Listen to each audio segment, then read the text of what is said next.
खुदा बाप और बेटे और उल कुदुस के नाम से आमीन। मेरे अज़ीज़ो, आइए हम खुदावंद अपने खुदा का शुक्र करें जिसने आज का ये खूबसूरत दिन हमारी ज़िंदगी में बढ़ा दिया।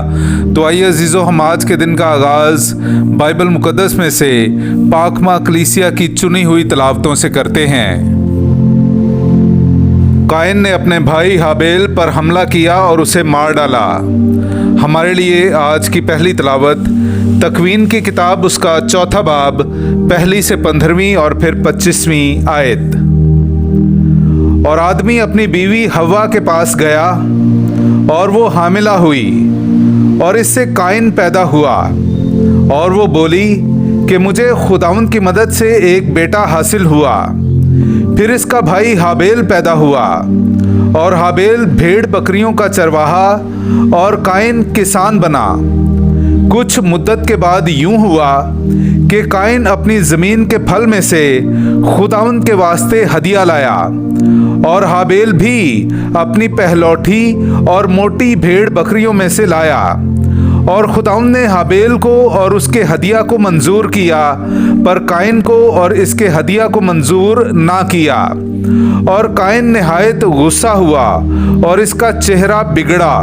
और खुदावंद ने कायन से कहा कि तू क्यों गुस्सा हुआ और तेरा चेहरा क्यों बिगड़ा हुआ है? अगर तू भला करे तो क्या भला ना पाएगा, और अगर तू बदी करे तो क्या गुनाह तेरे दरवाजे पर मौजूद ना होगा? बल्कि इसके जज्बात तेरे ताबे होंगे और तू इन पर गालिब होगा। और कायन ने अपने भाई हाबेल से कहा कि आ खेत को चलें। और जब वो खेत में थे तो कायन ने अपने भाई हाबेल पर हमला करके उसे मार डाला। और खुदावंद ने कायन से कहा, तेरा भाई हाबेल कहाँ है? उसने कहा कि मैं नहीं जानता, क्या मैं अपने भाई का निगहबान हूँ? फिर उसने उससे कहा, तूने क्या किया है? तेरे भाई के खून की आवाज़ ज़मीन से मुझे पुकारती है। इसलिए अब तू ज़मीन पर लानती हुआ जिसने अपना मुंह खोला कि तेरे हाथ से तेरे भाई का खून ले। जब तू ज़मीन की खेती करेगा तो वो तुझे अपना फल ना देगी और तू रुए ज़मीन पर फरारी और आवारा होगा।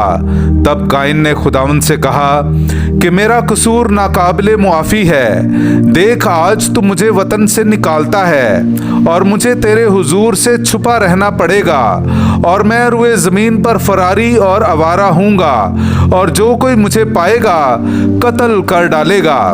तब खुदावंद ने उससे कहा, हरगिज़ नहीं, जो कोई कायन को मार डाले उससे 7 गुना बदला लिया जाएगा। और खुदावंद ने कायन के लिए एक निशान ठहराया कि कोई उसे पाकर मार ना डाले। और आदम फिर अपनी बीवी के पास गया और इससे एक बेटा पैदा हुआ और उसका नाम शेत रखा। और वो कहने लगी कि खुदावंद ने हाबेल के इवज़ जिसे कायन ने कत्ल किया मुझे दूसरा फर्जंद दिया है। पाक कलाम का पढ़ा और सुना जाना हम सब के लिए बाइस बरकत हो। खुदा का शुक्र हो। तू खुदा के हुजूर हमद की कुर्बानी गुजरान।